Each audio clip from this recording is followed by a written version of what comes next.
to talk a lot about this NLCS and a team that we really haven't seen in quite a while. We're going to bring in Braves beat writer for the AJC, or the Atlanta Journal-Constitution, which took me a while to learn is a thing because I don't live that way. He's also a former Dodgers Nation editor. I got to find the button, and there it is, Mr.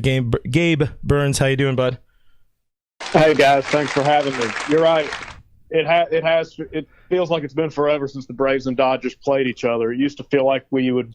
I know they're only playing like 6 times a year, but it just used to feel like we saw each other a lot more often, and now it's been quite a while. I think the last matchup was August of 2019. Dodgers went 4-2 against the Bravos last year, but it's a new look Braves.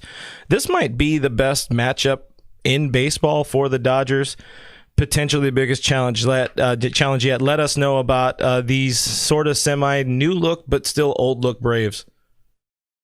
Yeah, it's pretty crazy. I mean, this team is so different from the one the Dodgers eliminated a couple of years ago. Obviously, it's a lot more experienced, but this lineup, I mean, they're obviously, you've probably seen the numbers. The Braves and Dodgers offenses are like neck and neck for the 2 best in baseball.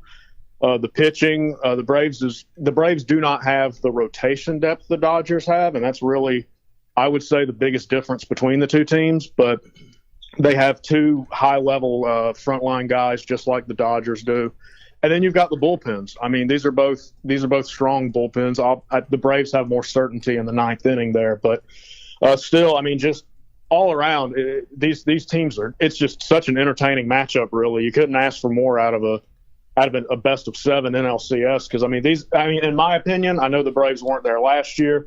I know the Dodgers weren't there last year, but for the last 2 years, I feel comfortable saying these 2 teams have been the best 2 in the National League. Absolutely.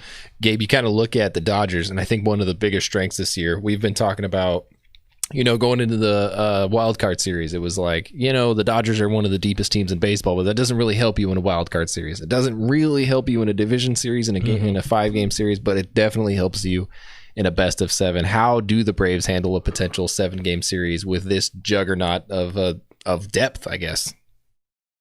Well, it's going to be tough because, I mean, nobody is going to be calling the Reds and Marlins the toughest road to the NLCS. So, the Braves aren't really a franchise that usually gets a lot of breaks, especially when it comes to the playoffs. But I do feel like they got a good one this year. I mean, Cincinnati, obviously some strong pitching, but the Braves were better than them. And then to draw the Marlins in the NLDS is about the best case scenario that you can ask for.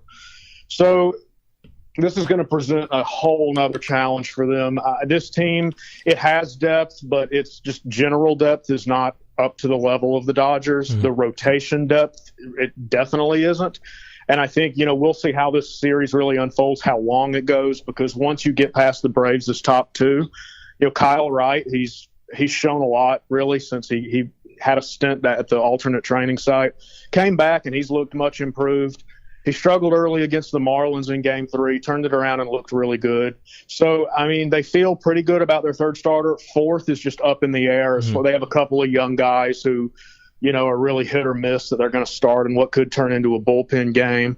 And then what do you do if it, 5, 6, 7? I just feel like, if you are looking for the biggest difference between these 2 teams, besides just the experience, it's definitely when you get the longer the series goes, the Dodgers just have better pitching options. But, I mean, again, both the bullpens are really good, and the Braves do have frontline guys and MVP caliber players too. So it is neck and neck across the board. Yeah, when you look at if you're playing it simple and you look at Baseball Reference or whatever, we talking about that pitching staff on paper, it looked at the top there like maybe that's where the struggle has been in the bullpen. But if you look down a little bit deeper, some of those numbers, there's some low ERAs. Some guys got healthy, some guys came back, and it showed it so far in the postseason how much better is this bullpen and is the pitching staff as a whole than maybe just somebody who's taking a light glance at it. How much better are they than that?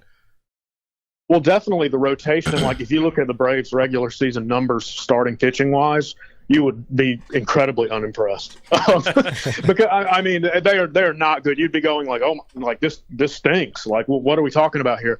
But it really is. It requires context to look at it. So I mean, the Braves have just been screwed left and right when it comes to starting pitching. I mean, their best starter tore his Achilles, Mike Soroka, so he won't be pitching.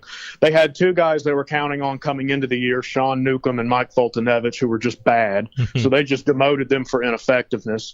Cole Hamels was just a bust free agent signing. He made one start for them.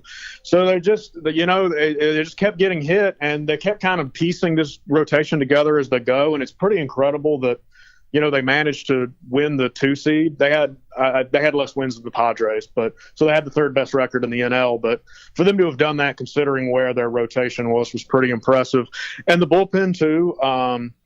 There's some unsung heroes in that group, and like one of the main guys, Will Smith, who a lot of people, they signed him to that big deal, and a lot of people figured he was going to be the best guy. Well, he had COVID before the season, and he was late joining the team, and it just seemed to have taken him a long time to really get going. He gave up 11 hits in the regular season, and 7 of them were homers. So it's just really weird. So he was, I kind of gave him somewhat of a pass, just because for some of these guys who were delayed like that. I mean, that wasn't the case with Freddie Freeman, who also had it, and he came back, and he's probably going to be the MVP. But yeah. In Will Smith's case, he's looked a lot better since the postseason started. I mean, he looks like himself again, and it's just everyone kind of in this bullpen. It's full of former All-Stars, veteran guys, and guys who kind of came out of nowhere to be productive. And, I mean, they've given up 1 run in 5 games. So, I mean, really the bullpen has just come together at the perfect time for them. Not to mention you have former Dodger legend Travis d'Arnaud behind the plate. That's definitely going to help you out a little bit. You're talking about Freddie Freeman a little bit.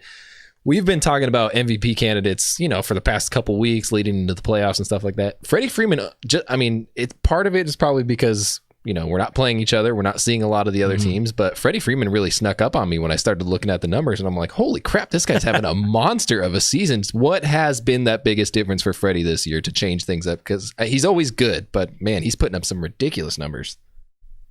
Yeah, he got off to a slow start because, again, so he missed most of camp because he had COVID, and he winds up coming back 5 days before opening day. He gets off to a pretty terrible start in his first 30 at-bats or so. And then something just kind of clicked for him, and then he just couldn't make an out since.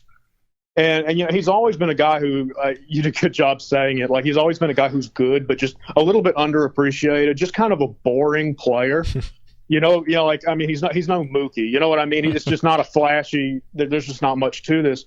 But you watch him, and it's just so consistent, just churning. He wound up having a 20-game hitting streak at one point.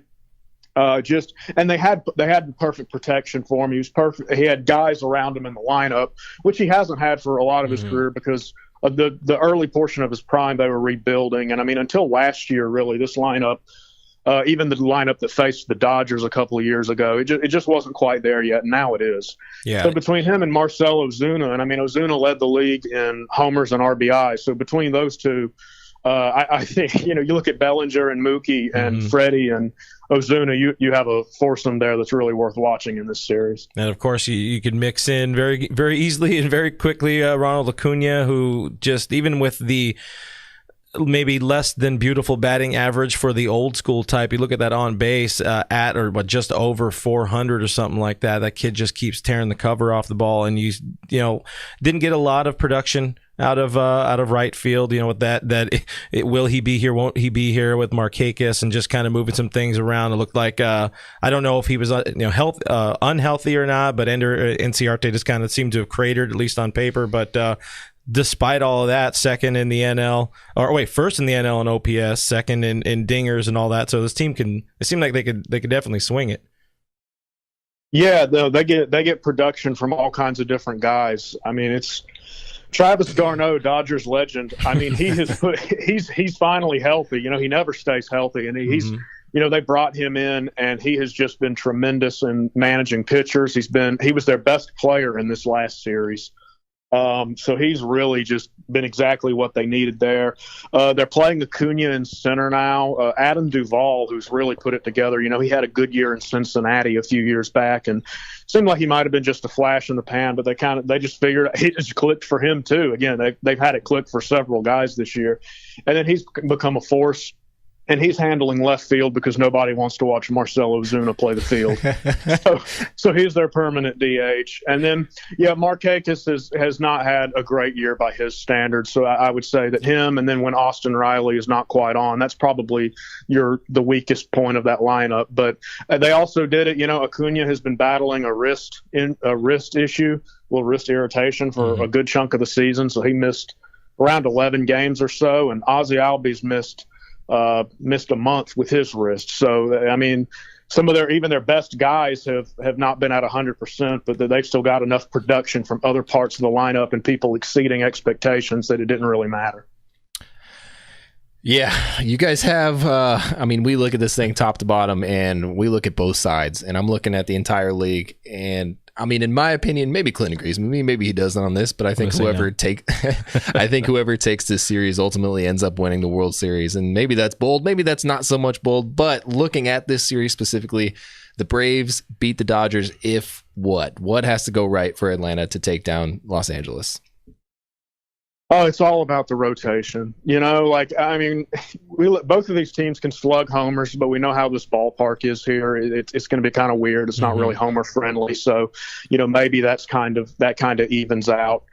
It's just we know kind of what we're going to get with the Dodgers rotation, and with the Braves is, Max Fried didn't have a great game one start against the Marlins.